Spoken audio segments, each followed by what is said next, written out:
ఓవరాల్గా ఇది చూసినాక ఎలా ఏమనిపిస్తుంది సార్? అంటే న్యాయమా అన్యాయమా? న్యాయంగానే అరెస్ట్ చేసినమ్మా. న్యాయం ఏం లేదు, న్యాయమే. ఒక కుటుంబం చనిపోతే ఆ బాధితుల ఫిర్యాదు మేరకు అరెస్ట్ చేసిన న్యాయమే కదా. ఆయన సినిమాలో అరెస్ట్ చేయలేకపోయారు రియల్ పోలీసులు అరెస్ట్ చేసినారు. హైదరాబాద్ పోలీసులు వాళ్ళకి హ్యాట్సాప్ చెప్తా ఉన్నాం.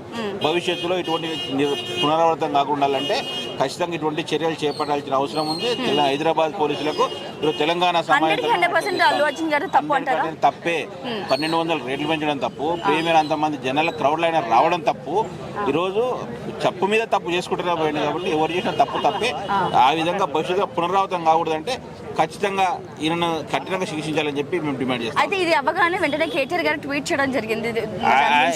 ఏం అవార్డు? జాతీయ అవార్డు. ఇంతకంటే జేబీఎం సినిమా గొప్ప సినిమా తీసిండ్రు, అవార్డు ఇచ్చిండ్రా? ఈరోజు వాళ్ళ ప్రభుత్వంలో తీసుకోరు. ఈ ప్రభుత్వంలో పోలీసులు మంచి నిర్ణయం తీసుకున్నారు.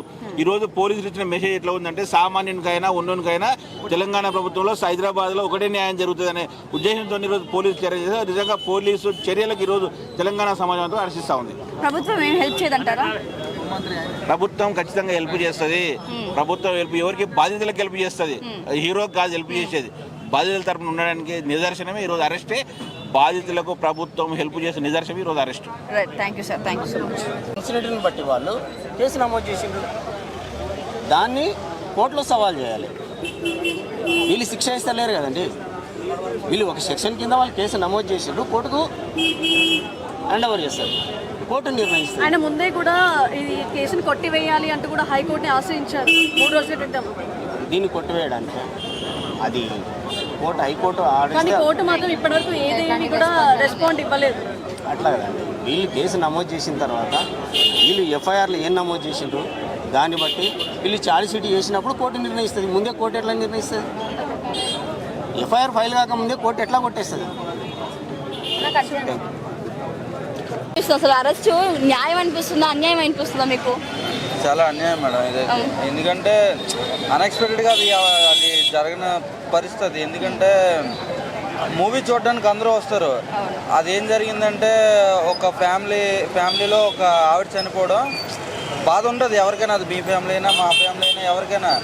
అనుకుంటే ఏం చేశారంటే ఓన్లీ ఇప్పుడు తన మీదే పడ్డం, ఓన్లీ అల్లు అర్జున్ మీదే పడ్డం, తన వల్లే చనిపోయారు, పోలీసులు రావట్లేదు.